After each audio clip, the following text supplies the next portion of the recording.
You go? Mm-hmm. Okay. So when you're doing an ankle evaluation, the first thing you want to do is compare both feet bilaterally.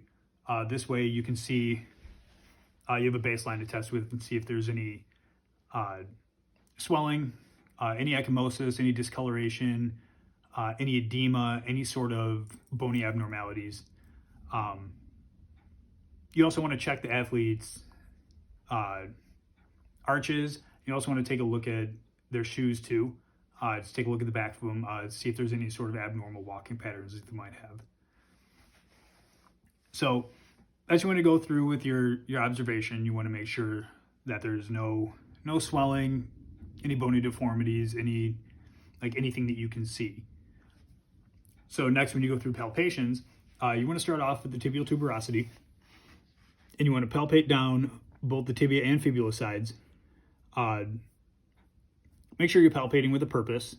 You're looking for any sort of bony abnormalities that the athlete might have, any sort of like tenderness or swelling.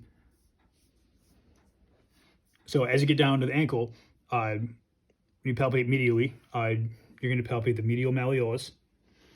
Just below the medial malleolus is the deltoid ligament. And just above back here is the tibialis posterior tendon. So on the lateral side, you have the lateral malleolus. On the back side here, you have the posterior talofibular ligament. Just on the underside of the lateral malleolus, you have the calcaneofibular ligament. And in the front over here, you have the anterior talofibular ligament. As you palpate through here, you want to palpate the sinus tarsi. In a lot of ankle sprains, this is one of the spots that's going to swell up, and it's really indicative of injury. You're also going to want to palpate down at the base of the fifth metatarsal. In a lot of ankle foot injuries, this is a spot that gets injured a lot.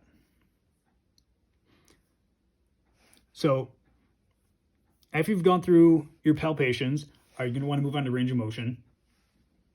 So the first thing you're going to test with the athlete is their active range of motion. That's everything that they can do on their own. So first thing you want to do is stabilize the athlete's foot or leg. And first have them move into dorsiflexion, so point their toes up. Okay, then move into plantar flexion, point their toes down. All right, inversion, moving their foot in. All right, eversion, point their foot out. So next thing you want to do is move into passive range of motion. Those are the same motions, just I'm doing them for the athlete. All right, so we move into dorsiflexion. All right, then we move into plantar flexion. All right, inversion and eversion. So after passive range of motion, you're going to move to resistive range of motion. And that's going through the range of motion with me adding a little bit of resistance to the motions. All right, so moving into dorsiflexion. All right, and plantar flexion. All right, inversion and eversion. Okay, next thing you want to do is a couple manual muscle tests. You want to put the athlete in a neutral position. All right. You're going to hold them in this position and tell the athlete, break me out of this position. So you're going to want to push down. All right, very good. All right, then you're going to put back in the neutral position. All right, and break me out of this position, push up. All right. Same thing, push in. All right. One more time, push out. Okay. All right, so after you go through manual muscle testing, you're going to want to move on to the special tests. First one you can start with is the Taylor tilt test. So what this is going to do is help test for laxity on the lateral side of the ankle with the PTF, the ATF, and the CF ligaments. So you're just going to stabilize the athlete's leg. You're going to cup around the calcaneus. You're just going to invert the foot. The ankle, I should say. All right, so any signs of sprains, you're going to look for extra laxity in the ankle. Another test you can do is anterior drawer test. Same thing, you're going to want to stabilize the leg, cup the calcaneus. And you're going to want to pull the foot anteriorly. And what you're looking for here is laxity in the ATF joint, or the ATF ligament. Another important test is the squeeze test. Now, this is going to do a test for any sort of stretch fractures or fractures the athlete might have. So you're going to start squeezing distally, and you're going to slowly move up, compressing the tibia and the fibula. Any pain they might have is indicative of a possible fracture,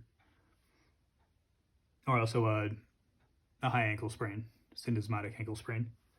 So another test you can do is a Thompson test. So what you do with the Thompson test is you squeeze the calf, and what you're looking for is plantar flexion in the ankle. If the athlete doesn't have any plantar flexion, that can be indicative of an Achilles tendon tear. You can also do the test with the leg bent at the knee at 90 degrees. So after you do special tests, you can move on to functional testing.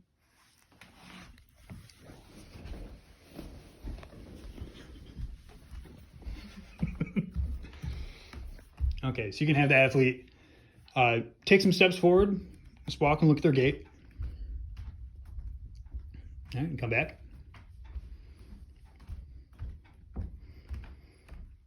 All right, have them walk back on their toes.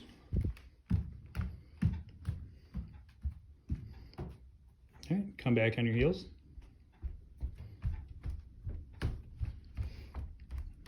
All right, do a squat. All right, so if we had more room to, we could also test for, we can do some jump cuts, we can do some sprints. So these are nice things to do to get a benchmark of the athlete's abilities and strength at the moment.